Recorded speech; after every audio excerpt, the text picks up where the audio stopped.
زندگی بہت تلخ ہے اور اس میں لوگ اپنے اپنے حصے کا زہر ملانا ثواب سمجھتے ہیں۔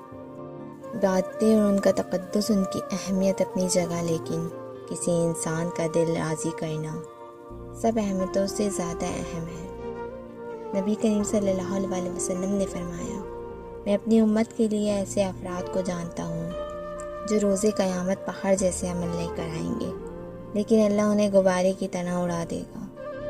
صحابہ کرام نے عرض کیا، حضور ہمیں بھی ان کا بتا دیجئے، کہیں ہم بھی لاشعوری میں ان میں شامل نہ ہو جائیں۔ آپ نے فرمایا، یہ ایسے لوگ ہوں گے جن کی راتیں بھی عبادت سے مزین ہوں گی، لیکن جب بھی انہیں تنہائی میں گناہ کرنے کا موقع ملے گا تو گناہ کرنے لگ جائیں گے۔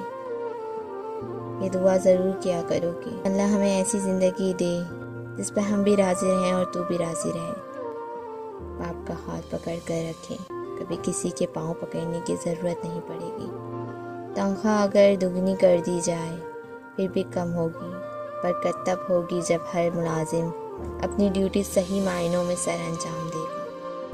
آپ اس سے ضرور بات کیجیے جس سے بات کر کے آپ کو خوشی ملتی ہو، مگر ایک بار اس سے بھی بات کر لیجیے جس کو آپ سے بات کر کے خوشی ملتی ہو۔ قرآن میں اللہ تعالیٰ فرماتا ہے، تم ایسے عذاب سے بچو جو صرف گناہ کرنے والوں پر ہی نہیں آئے گا بلکہ گناہ دیکھ کر خاموش رہنے والوں کو بھی اپنی پکڑ میں لے جائے گا۔ خوب جان لو کہ اللہ سخت سزا دینے والا ہے۔ کسی انسان سے بار بار اس بات کا تذکرہ نہ کریں جس کا جواب دیتے ہوئے اس کے جذبات مجروح ہوتے ہوں۔ جو اچھا لگتا ہے اسے غور سے مت دیکھو، کہیں ایسا نہ ہو کہ کوئی برائی نکل آئے۔